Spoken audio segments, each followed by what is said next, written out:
you're like the first time home buyer queen, which is really freaking hard right now. The first time home buyers have taken it on the chin. Yeah. And you're still winning. Yeah. What are you doing? How are you helping the clients get their offer accepted right now? Let's just dive right in. Welcome to the podcast, Ayden Mains. I'm super excited to have you on, and super excited to get to know you a little bit better because we don't know each other really well. Yeah, that is very true. Right? Mm-hmm. But you carry this Mains name in real estate, so I feel like that is a layer of responsibility. Yeah, to say the least. Yeah. Yeah, that you have to carry the Mains name, right? So, which is pretty cool. Yeah, it's a lot of fun. Yeah. It's funny because when I'll pick up the phone, I've been getting told that I sound like my mom. Uh-oh. And they'll be like, Jen? And I'm like, nope, her daughter. Yeah, you're Close. like, gonna come up even better. Yeah. Right? Like, you can be the protege. Right, exactly. Yeah. Right? Yeah. So that's super cool. So what we're talking about is your mom is Jen Mains. Yes. Right? Yeah. This podcast is not about your mom. It's about you. Yeah. But she's been the trailblazer. Absolutely. For you, right? Yep. So she's been in real estate a long time. Very long time. She's a team leader right now. Yeah. And one of the best team leaders. Yep. I would say in the state of Minnesota. I would agree. Maybe in the country. Yeah. Right? Mm-hmm. So she's built up a couple different Keller Williams brokerages, hasn't she? Yes, she has. I don't know how many has she been a team leader of? Oh, Lord have mercy. I know for sure 3. Okay. Yep. And your current team leader. And my current team leader. Yeah. I know. You didn't spin off and go under another one to say I need to go my own way. I mean, I have the best of the best. Yeah. So. And she's killed it. Yeah. In your guys' brokerage. Yes, she has. Holy smokes. Yeah. Has that doubled like in a couple of years? Absolutely. Yeah. Yeah. We're one of the, in our region, in the Dakota County area, because that's where our brokerage is. Yeah. We're like close to number 1. I think we are number 1. Okay. But it's pretty impressive. Yeah. In a shrinking real estate market. Yeah. That brokerage has grown so much. Yeah. It's her. Yeah. It's her and Jared. Really, Yeah. right? Like the dynamic duo. Yeah. Like Jared's the operating part, OP, right? Yep. Yeah. So is your mom an owner? I believe she is. Is she? I don't know the whole legitimacy or the legalities or whatever that is. Yeah. I just know she's a team leader and Jared is OP, and that's that. That's awesome. So you've been a realtor for 4 years. Yeah. Right? So, but you, like, does it feel like you've been in real estate forever? Yeah. Yeah. Yeah. I sometimes forget. I'll be like, when did I get into the industry? Because like you said, my mom's been in it forever. So I joke that I've been in it forever because we were towing along with my Barbies, sitting in open houses with her, going on buyer appointments, listing appointments, the whole works. You were like, yeah. Yeah. Yeah. She's literally like the Diana Kokoska story. Yeah, like pulling. Yeah. That was you. That was us. Yeah. Okay. Yeah, because I have 3 other siblings. Okay. So we were not a small family by any means. I remember your guys' house burned down. Yeah. How long ago was that? 2014. 2014. Yeah. Wow, that's traumatic. Like, yeah. Junior in high school. Junior, and you lost everything? Yeah. Oh Total my loss. Gosh. Yeah, it was crazy. That's terrible. Yeah. We were super blessed. That's when it's really cool to see how the community around you supports you and you can lean on them in times of tragedy like that. Wow. That was really impressive to see. So. Yeah. So you lost all your worldly goods? Yes. Really? Like literally. So, literally like everything. Everything. I had to get a whole new wardrobe, which I like to wear my clothes out because I just don't. Shopping is a whole chore for me. Yeah. And so that was an adventure in itself. But yeah, literally had to restart from ground zero. Yeah, I can't even imagine. Like for you, it's just like your clothes and a few of your personal items. Yeah. But your parents, it's like your Everything. Lifelong stuff that you've had. Absolutely. Like to replace that is wild. Yeah. So yeah. So okay, so you are 4 years as a realtor. You're killing it. Yeah. You're growing. Thank you. It's super cool Yeah. to see, Yeah. right? But you didn't want to be a realtor. No. Yeah. I was avoiding it like the plague. Because I grew up in it. Because, well, truly, my dad started us in this whole journey. He did? He sold new construction in early 90s. So your dad was a pastor. He is. But he started out. So his dad was a pastor. We're riddled with pastors in our family. Yeah. But he started out selling in Woodbury new construction and brought on my mom to do paperwork. And that's not her strong suit. It is just too mundane for her. And so then they started selling together. Well, then when you have 4 kids under 4, you need health insurance. You need to take care of the family. So my dad got out of it. And so knowing the whole lifestyle of what real estate means is 24/7, you're ready, willing, and able to help any client that needs it. And I was like, I'm not doing that. Not happening. So I wanted to be a nurse because I was like, that's what you do, when you graduate. It's fun. I realized that was not for me, not going to happen. So then I transferred over to University of Northwestern to be a teacher. And then I quickly realized that, I enjoy kids, but I'm not passionate about them. And I transferred out of Northwestern to UWRF because that was kind of like a teaching school. Everyone kind of goes there. It's really reputable. And I was sitting in one of my classes and just talking about spring break. And I was maybe a semester and a half away of graduating.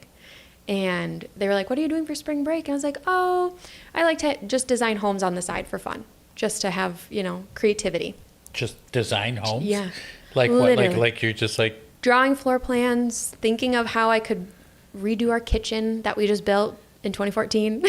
And so I was like, oh, that's what I'm going to do. Of your parents' house? Of my parents' house, yeah. Mm-hmm. Just pondering. Just pondering what I could do. Oh, yeah. okay. Mm-hmm. Just for fun. Sure. And I was talking to one of my friends, and I was so excited about it because it's just fun for me. And my friend looked at me and she goes, why aren't you in interior design? And I looked at her, I was like, because that's a hobby. That's not a career. And she goes, well, have you ever heard of like HGTV? And I thought, yes, that is actually true. She said that's their career. And that's when a light bulb moment happened. And I was like, you know what? I'm just going to go leap of faith. Let's hope and see if this pans out. And it was so funny because then I transferred to Century College because it was between the U of M and Century College. And I was like, I cannot do more school. I know it's a 2-year degree and it's the same type of teaching. Some of my teachers even went to U of M to go teach their classes. So I was like, I have the cost. And went to interior design school, graduated with a degree in interior design, and all the doors opened. And so it was crazy because I worked for International Market Square, worked there for a couple years, got really saturated in that world, loved it, and then COVID hit.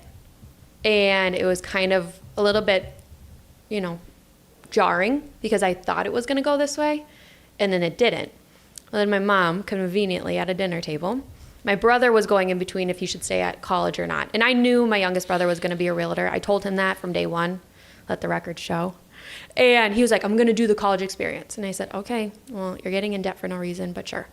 Then he realized that he wanted to be an agent. And then my mom goes, well, Ayden, since, the world kind of shut down, do you want to just do it with him? And I said, I know what you're doing. I do not want to be an agent. And then here I am, 4 years later. So have a degree in interior design and loving real estate. So I'm eating my words of running away from it. But you love it. Absolutely. You were just trying to buck the trend of your I was trying to be family. like, absolutely, the stubborn No, second child. stomp your foot Yeah. down. Mm-hmm. Absolutely not. Yeah. It's like, don't tell me what to do. Then turns out you kick butt. And then here we are. Yeah. Yeah. So that's so cool. Mm-hmm. So now, like, if you look back 4 years ago, Yeah. what would you retell yourself at that time? Listen to your gut and stop trying to make your own way. So your gut was saying do it, Yeah. and you were like, no. I was like, you don't know. Yeah. Here we are. Funny. I could have saved a lot of money, a lot of time. But Yeah. it's all learning. I got to meet cool people along the way. But yeah, 4 years. That's awesome. I started at 25, yeah. as well. Yeah. So I'm right part of like the young, like getting started young. Yeah. And knowing what that's like. And there's different challenges and dynamics. Absolutely. Like where you're selling real estate. Yeah. And you're learning the skills of real estate at Yeah. the same time, or learning about yourself, Yeah. and learning how to be a salesperson, Absolutely. and a business person. Yeah. Like a lot of people start in real estate later in life, Yeah. Yeah. right? Yeah. So like you're like fundamentally building Ayden Yeah. while you're building your real estate business. Yes. So I'm like I was right there with you. Yeah. So I totally, Yeah. I feel you on that, like because it's a different kind of challenge. It is. Yeah. It is. And you're building like your foundation, your financial foundation, everything Yeah. at the same time. But then, like for me, it was like, okay, it took like 5-7 years to build that. And then it was utter domination. Yes. Because by the time I was like 30, I had already built all these skills. Yeah. And then it was like the runway because the average first time home buyer is 31. Yeah. Right? Like, so Yeah. you're like actually younger than your friends. Right? So then all of a true. sudden, like when that starts taking off, Yeah. it just goes parabolic. Yes. Yeah. Yeah. So that's going to be really cool for you. Right? Yeah. So, okay. So right now, you're like the first time home buyer queen. right? Yeah. Like that's because it's like your friends and the influential Absolutely. people, they're all buying, Yeah. which is really freaking hard right now. Yeah. It's kind of loosened up this fall. A little bit, Right? depending on the area. But Yeah. But the first time home buyers they've taken it on the chin. Yeah. And you're still winning. Yeah. Tell me about that. So like, Yeah. how are you helping win with these people when the industry, what I'm meaning is inventory has been so low, Yeah. and that property is going to multiple offers, Yeah. and it's really frustrating Yes, it is. for first-time home buyers, Yeah. because they just get trumped by people with a ton of money down, Yeah. cash, Yeah. right? Like Yep. it's like just get stomped on. Yeah. So like, what are you doing? How are you helping the clients get their offer accepted right now? That's a great question. I think that what I really love to do is during my buyer strategy sessions is really hone in on their why. That's important. Because then we go back to that. Because when they get buyer's fatigue after losing 3+ offers, we want to re-centralize them on, hey, this is why we're doing this. We want to get you into home because you're sick of renting, you're sick of living with your parents, you're sick of living with roommates, what have you. Their inventory, I mean, it's up than it was this time last year, but you're still not kind of feeling that, especially in certain areas. Because I have a first-time home buyer who was looking in the South Metro, so Apple Valley, Eagan, Burnsville, super low inventory. It's like 1 month of supply, and you're getting beat out by the people who have help from their parents or I don't know how they're doing it, but I'm like, okay, let's keep looking. But what I've really started to do is really help my buyers with doing off markets, cancels, and expireds. So what that means is the homes that are not on the market, I'm going and hunting for them. Because I know that their criteria through our strategy session is, a 3-bedroom, 2-bathroom, over 1,500 square feet. Ideally, the want would be a fenced-in yard, but the need is a yard. And so I'm being able to really hone in on that and then create inventory for them, create opportunities for them, because it can get frustrating. And to encourage them that there is opportunities, we just got to start turning over rocks and seeing what we can find. So you're making something out of nothing. That's my goal. Yeah, that's awesome. Like that's super, super cool that you're doing that. Yeah. So then, do you get to represent the seller sometimes? Yeah, sometimes I do. Right. Well, as a business person, that's pretty awesome. It's a great business move. You get to sell their house, so you get paid for that, and you get to sell the buyer, so you get paid for that. Yep. Yeah, that's Yeah. amazing. Yeah. That's super, super cool. Yeah. What strategies? So let's say there's still, it feels like, so right now it's fall 2024. Yeah. So it's like certain group multiples, certain group no multiples. Yeah. So it's like this weird, like Yeah. perfect houses, HGTV house, right? Yeah, Non-HGTV, probably a little overpriced. Yes. Right? Yes, like absolutely. Yeah. So then it's almost like real estate. There's like, it's just split in half. Yeah. Right? So when they're going for the HGTV perfect home, Yeah. right? And you're bringing them in, what are strategies that they can do to win in multiple offers? We have done appraisal gaps. We have done higher earnest money. We have adhered to their closing date. And it's not necessarily sometimes the highest offer. And even with my sellers, I mean, we just accepted an offer this weekend, and it wasn't necessarily the highest offer. It's the cleanest terms. So we try to make sure that our purchase agreement is as clean as can be. So we're not trying to muddy it up with asking for certain things, repairs, or what have you. And I walk through that for inspections as well with my buyers. We want to make sure that we aren't trying to nitpick or nickel and dime the seller in the inspection. It's the health of the home. And if there's safety, expense, what have you, then we'll cross that bridge when we get to it. What other weird stuff? Let's unpack that real quick, because I think people don't realize that it's not normal to like ask for something on a purchase agreement. Give me an example, like what's weird and in multiples is going to muddy it up. Asking for like the grill on the deck. I've had that, and I go, that is great. That is such a great idea. And we're competing against 14 other offers. Will this hinder you wanting to purchase this home? And they'll go, well, I could get a grill. Yes, that's true. You could. So let's wait on that. And then, that could be a gift for your housewarming party, So those types of things. Or like, I'm trying to think of what other one was a weird one where it's like, hey, that's kind of odd. It's just, I like to make it super clean. So I'm like, closing date, purchase price, earnest money. Furniture. Yeah. People ask for furniture, right? All the time. I want that. It would be a great couch in the living room. Yep. Right? Yep. And it's like, and what you don't know is they have already envisioned that couch in their next home. Absolutely. Yeah. Right? And like we can always do it after the fact. We can always ask. Yep. The worst that they say is no. That's right. And then if they say no, well, then you're going to Home Furniture or, Target or whatever to go get a So, sofa. Mr. and Mrs. Buyer, no personal property is what you're saying, right? Just keep that off the initial. Yeah. You can maybe try to negotiate it later, Absolutely. right? But just don't do it when there's 10 offers stacked Yeah. up. Yeah. Because we want to be the most clean and concise and workable and desirable at the end of the day for Makes that sense. seller. All right, let's keep going. What else?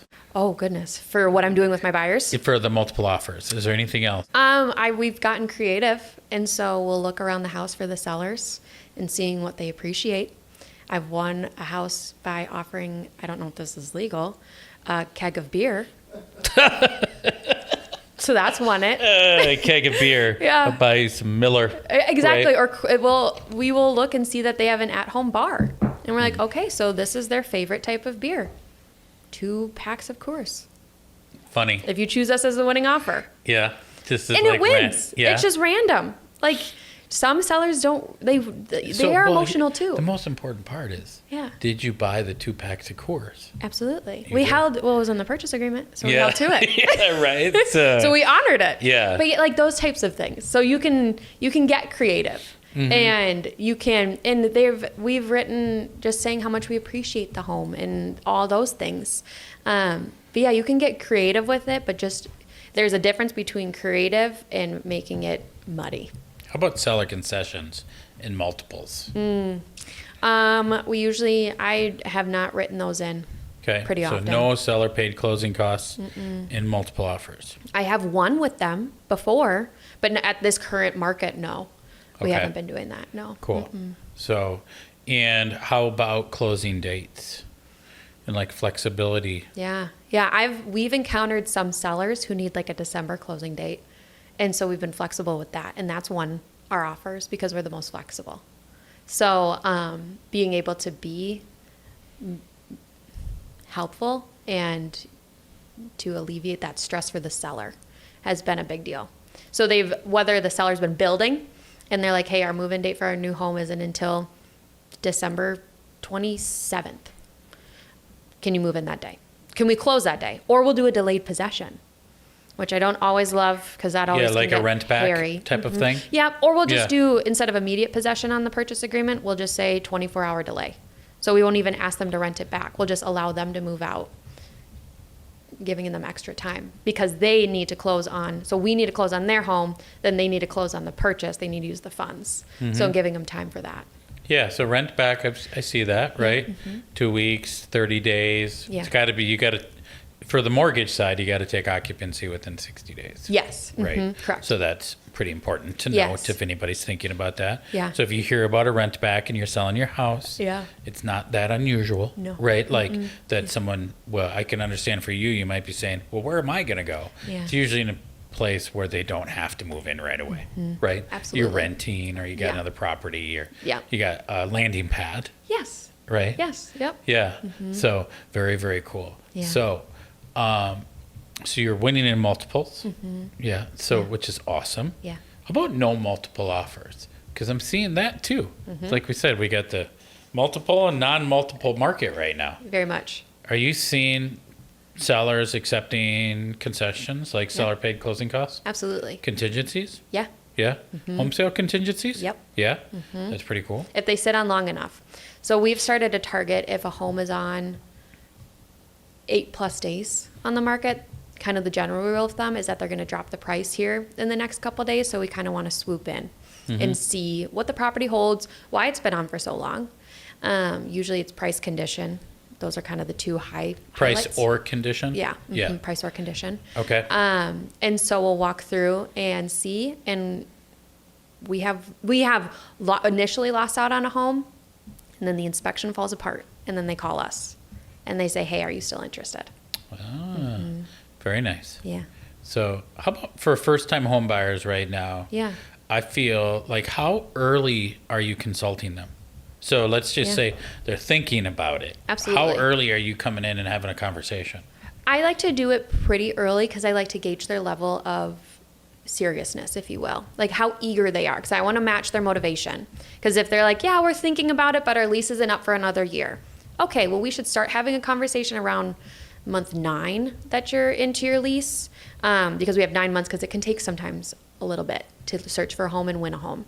I have a couple people who are looking early 2025, but they're still renting. And so one lease is up in April and one lease is up in June. And I'm like, well, let's start talking in January or even December, and just start making a game plan on how we best can start looking for homes and the level of eagerness we need to match come January 1. Yeah. So that we're in a house by your April lease end date. Because like, we kind of try to stack it where if we found a home in March and closed the end of March, well, your first mortgage payment is until May. Yep. And so you're fine. So we try to leverage ourselves that way and thinking ahead so that they're not ideally stuck with double payments or homeless. Yeah. Or like a lot of people are like, hey, we can do 1 or 2. Yeah. Or if we give an early notice, our landlord will say like, hey, we'll let you out if we can rent it. Mm-hmm. Like I'm a landlord. Yeah. So it's like, hey, if I can rent the place out and I can get at where you're at or more, like I'm fine with it. Yeah. Right. Yeah. Like, because usually in today's world, the landlord can get more. Yes. Yeah. So then they're Very like, much. it's okay. Yeah. Yeah. If we can find a replacement, but that's not okay to do when you're like 9 months before your lease expires and then you're stuck double paying. Absolutely. I've also seen like if people go to their landlord and ask them, can I get out of it? Yeah. But usually it's not happening in December or January, but like when it's, a time of year that they can re-rent easily. Yes. They might say, yeah, for a month or 2, I'll let you Absolutely. out. Yeah. Right. So, which makes sense. Like I personally was renting to someone who they just went and bought a house and said, hey, like we would like to exit the lease, right? And they had like 9 months, and they're like, we'll make the payment. Oh, really? And I was like, oh wow, okay. But I'm like, but I'll try to find you. It took me because it was middle of winter. Took us a little bit, but we did find someone. Okay. For them to be able to exit it, but Got it. yes, but lease buyouts are a real thing. Like they'll say, 1 or 2 months, and you can get out of here. Yeah. Yeah, so which seasonally, like right now, home prices kind of, they're leveling out or coming down. So it might be smarter to buy now. Right. The next, like, do you believe next March, April, May is going to get a little crazy? I think so. I think because people have been waiting for the bottom out of the market, if you will. And they're realizing that, oh, my house is still too small and I still don't love it, but I purchased it at the peak of 2020 or what have you, and they're realizing it's not conducive to their needs, and they're leveling out, oh, is it more important to have the interest rate be lower or my needs be met in a house? And so I'm noticing that, where people are like, well, I'm waiting for interest rates to hit 3. And I go, awesome, are you prepared to wait for, we'll show them the graph and be like, are you prepared to wait for however long it takes? And some people are like, yes. And I'm like, okay, you're not motivated. That's okay. If this fits your needs right now, perfect. But if it doesn't, let's have a conversation. Yeah, I feel like the young first-time home buyers, and I mean like young, let's be clear, like under 35. Yeah. Okay? Yeah. So they're taking it on the chin on rent. Yep. Like big time. Massively. Like it's crazy. Yeah. Because then they're usually like, I don't want to live in a rough area that has cheap rent, right? Like I want to live in a decent or at least like in between area. And now rents are like what? Like I feel like cheap's like what, 1,800, 2K? Oh yeah, absolutely. Like, I mean, sometimes you can't even find anything cheaper than 2K. Yeah. So like it's and wild. Hearing like 2,500 now, like if you got kids, like you're paying 2,500 rent. Like that's usually like the way it is because it's like you want to, have a place that has some room. Yeah. So then looking at a new house, like it starts to get pretty comparable. Yep. Right? Like even with rate being higher. Yeah. And it's pretty cool. Yeah. Like that they're going to have an option, but it's usually a little bit more than you're paying in rent. Like in today's world, it's not like, 10 years ago where it was like $1,000 a month cheaper to buy a house. Yeah. So that part's really nice. Yeah. And I think it's interesting because in the younger age group, all is renting. Because whether you're renting for a college dorm or you're renting with some friends, that's kind of your norm and that's your base level and your comfortability. And that's what I've also had to overcome with a lot of my first time home buyers, because that's all they've known is renting and owning, and the leverage of owning and what that can do for you long term, rather than renting and paying somebody else's mortgage, at the end of the day for somebody. Yeah. And how that can just become, it's, the pride in ownership, but also how that can set them up for their next home. And then it dominoes. Nobody teaches that in school. They don't teach how to be generationally wealthy through real estate. And a lot of these first-time homebuyers have opportunities at their fingertips, but the blinders of rent are on, is what I've noticed a lot. Yeah. You gotta play the game of Monopoly. Yes. Right? You need the 3 green little ones to get the big red hotel. Yes. Right? So what most people don't realize is if you get in those modest price homes, you can do a lot of sweat equity too. Right? Like the entry level. Absolutely. You get in, you fix it up a little bit. Yeah. Right? It may not be perfect. Right. But then you can put your own time. Usually when you're younger, you have more time than money. Yeah. So then it's like you get to do all the work and the paint and the carpet. Yeah. Spruce it up. Yeah. And that house could go up dramatically in 5 years. Absolutely. Right. Yeah. With you taking the time to fix it up. I like to look at a lot of what most people miss is so you buy a $300K home. Let's just say you use 3% down, so it's like $9,000 down. Yep. And then let's just say that house appreciates 20% in 5 years. Yeah. Right. So you just put $9,000 down. Yeah. And that house went up 60,000 in equity position. And then you take that 60K Right. and you put that into the next one. Yeah. And then that's how all of a sudden, when you're saying, I don't know how these people are beating, my clients out with all this Exactly. money down, Yeah. it's usually real estate money. Yeah. Right? It's not that they saved up 60, 80, or Right. 100 grand themselves. Yeah. They just have massive equity because they just went through this run up. Right? Yeah. But if you don't get in, Right. you don't get to participate. Yeah. Exactly. You just get to watch on the sidelines and be mad. Yeah. Think of how frustrated the people are that didn't buy 4 years ago. Yeah. Because they said prices were too high and they missed out on 3%. Yeah. And prices went up 40% since Right. then. Yeah. It's crazy. It is. Yeah. It's pretty wild. And then, real estate, it goes up over time. It's time in the market. Right. Is another thing too, right? If you're gonna live there for 2 years, it's probably not very smart to Yeah. buy. Right. Or if you don't know where your career is going, you're like, I'm gonna be heading to Florida or something. Yeah. It's probably should rent. Yeah. Right. Yeah. Right. And it's all case by case, which Yeah. is why we walk through that. Because it's okay, then what is the goal in purchasing a home? They're like, I'm going to live here. I'm getting married and want to have, my first kid or so in this house. Awesome. Then let's do this. But like you said, if they're like, I travel for work and just wanted a landing spot and we'll see if it happens. I'm like, okay, well, let's look at some different routes that might make more sense for you than purchasing. Because we never want to make them feel like they have to purchase just because they're talking with a real estate agent. We want to give them all the opportunities because real estate, there's a lot of avenues for it. Or you'll even have college students. I have a lot of college students who are 18, 19 that are thinking along this train of thought where they want to go buy a duplex off, near one of the college campuses. And they're like, I can be a landlord and rent out my half and live in one half. And they're like, and make money. And then eventually when I leave, now I have both sides that I can rent out, making money. And it's crazy how some people can be like, this can really be cash flowing and run the rates and all that jazz. But yeah.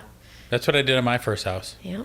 I bought a duplex, lived in one side, rented the other side out. It's the greatest investment I've ever had in my life, hands down. Yeah. On doing that. So Yeah. it's super, super smart. And you can do it with an FHA loan Literally. with 3.5% down. And nobody your parents taps could that. help you or your Yeah. grandparents, because a lot of times you don't, maybe you don't have the money saved, but Yep. you can have someone help you with a gift. Yeah. Right? Or you save up half, they save up half. Exactly. Kind of so that's huge. Yeah. Right? To be able to do that. And you can still buy duplexes for $300K. Absolutely. They're out there. There's a lot. Right? Yeah. I didn't buy in the most desirable place. I bought with the most desirable numbers. Yes. Right? Yep. It's okay, I'll live in the East Metro, Yeah. but where's the house going to be? I'll go from St. Paul all the way over. Yeah. And I went to where the house was. Yeah.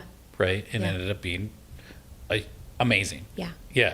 So, which is super cool. Yeah. So what are you hearing for so the first time home buyers right now, what are they giving you for objections? Let's just say they really are motivated. Yeah. But what are common things that are hurdles that come up that you have to help them navigate through for them to pull the trigger on making an offer? Some common objections is usually they don't know the process. That freaks them out. They get, paralysis by analysis. They are like, I don't know how to purchase a home, and I don't know where to start. And a lot of them will be like, please hold my hand.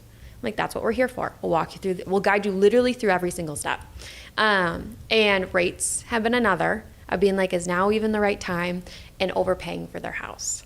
That's been a big one, because they have friends who purchased super duper duper high, and won in multiples, went super crazy high with their offers, and now they're just stuck in a house that they don't necessarily love, but they paid top dollar for, and it hasn't necessarily appreciated the way that they were expecting, because so you're talking like 2021, they're like the 5% that went a little too bonkers. A little too bonkers. Yeah. And then it appraised and it was fine. And I was like, huh? But even everybody's like, exactly. You were 30 grand high. Mm-hmm. Yeah, a lot. Oh yeah. And I'm coming across that actually a lot, as I have a lot of first time home buyers who want to sell their home in 2 years. Like they just reached the 2-year mark. Yep. And I'm like, hey, let's do a market analysis and let's see where we're at. And I'm like, it's not as desirable as you thought.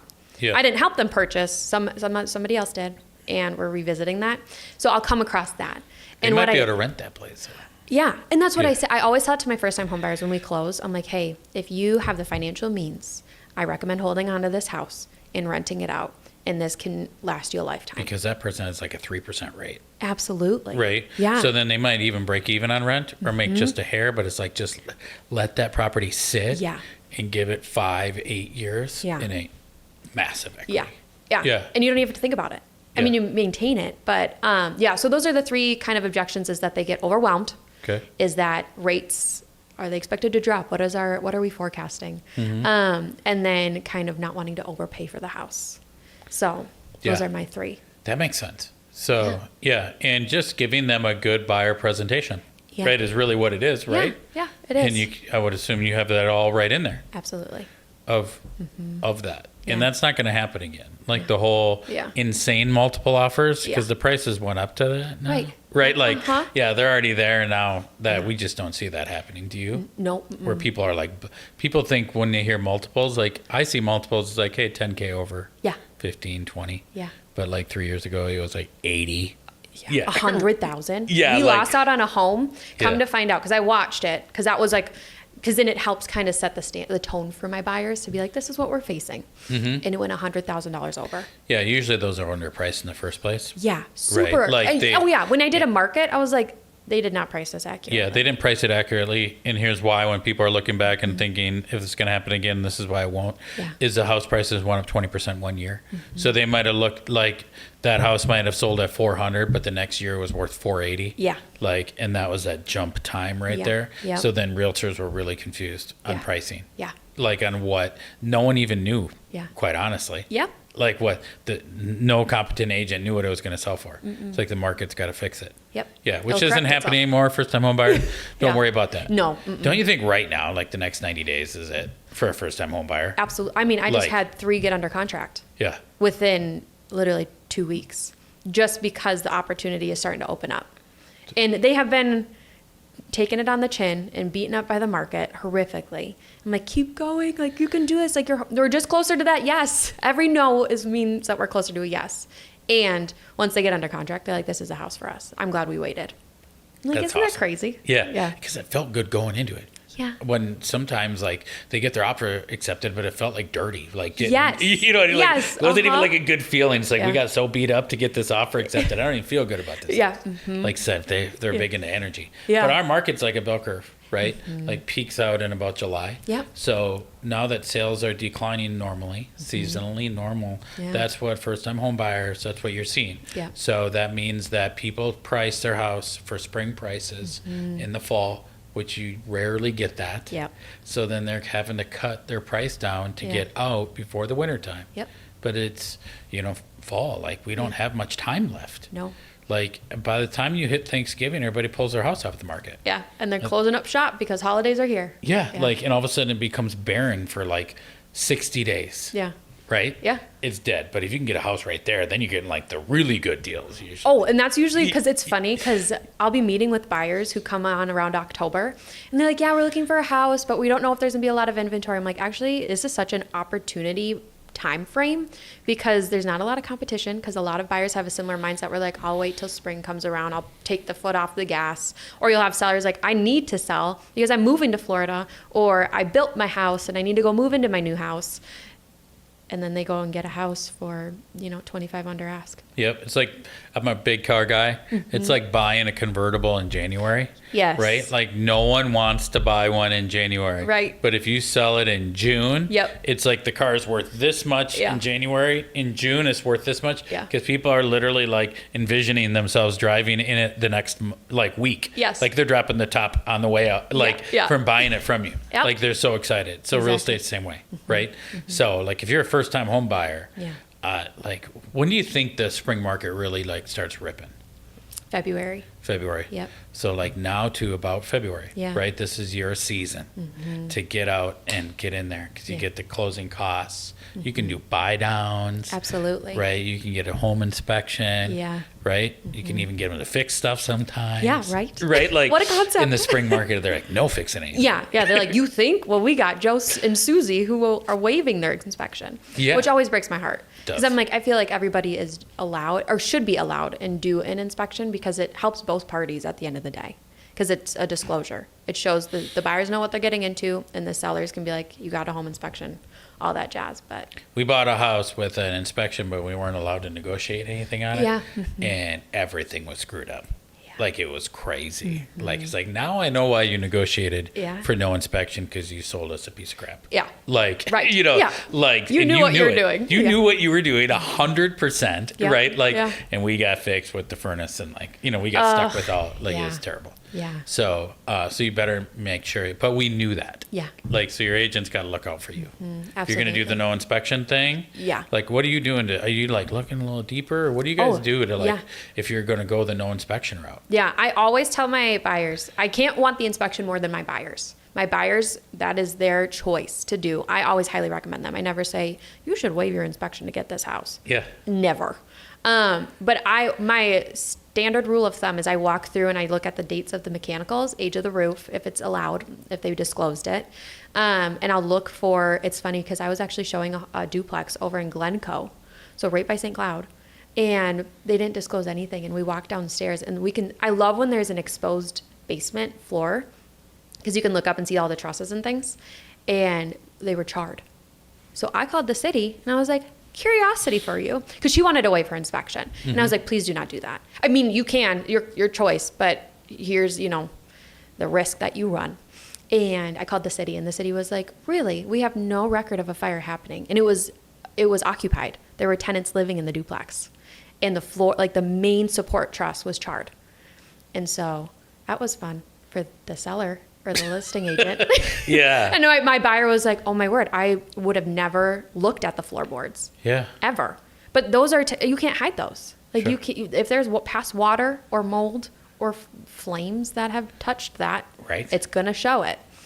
So just being extra, like with a fine tooth comb looking through the house on their behalf. Because I always say to my buyers that, hey, you guys are looking to see if you could live in the home, if you like the home, what you like about the home. Yeah. My job is to pick apart the house. Sure. And make sure that I'm calling things out like, oh, hey, this bay window has water damage around it. That's something to take a note of because the seal is probably broken.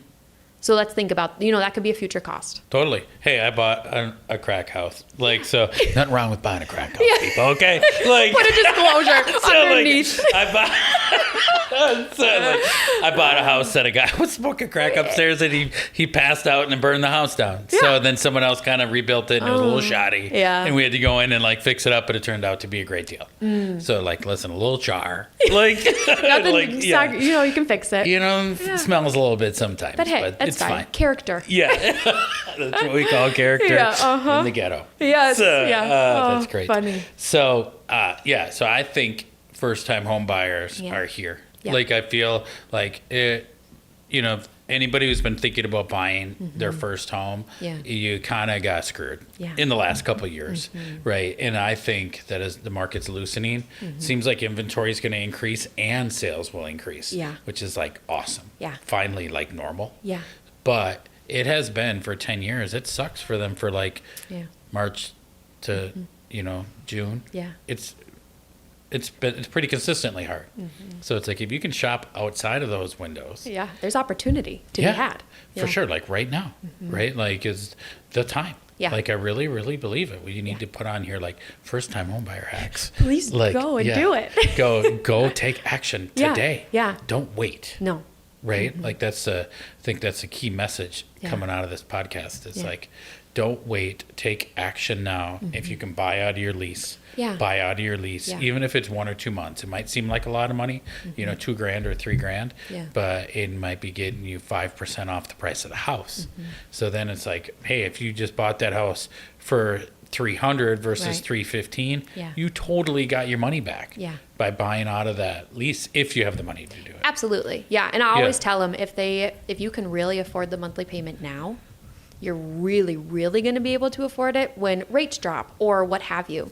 You know, if you're locking in at a 6.5 interest rate and they're expected, hopefully, knock on wood, to drop, oh, awesome. Well, then you just have, you know, of course, talk with you to see if the numbers make sense. Yeah. But, you know, the opportunity that can be had that you're not, you know, locked into that monthly payment. But if you can afford it now, then, you know, just think of the opportunity coming down. True story. All the people that bought last fall, this time rates got over 8%. We're refinancing all of we've locked like a dozen loans in the last 2 weeks for refinances of taking the people from the, you know, sevens or upper sixes to low sixes to upper fives. Like we just did that for like a whole group of people. A ton of them were first time home buyers and their houses all appraised for a little bit higher because they bought when the market was slow. Right? Which is pretty cool. Like, so then all of a sudden we're getting appraisals back like 10 grand, 20 grand more just in 1 year. In a year that's not even booming like that. Right? Like, so it's pretty cool. So, hey, I really appreciate you taking the time thank you so much. to share your story and share about first time home buyers. Hopefully we have a lot of them listen to this and they reach out to you and ask you to help them with their journey. Yes, absolutely. So, thanks, Ayden. Thank you so much.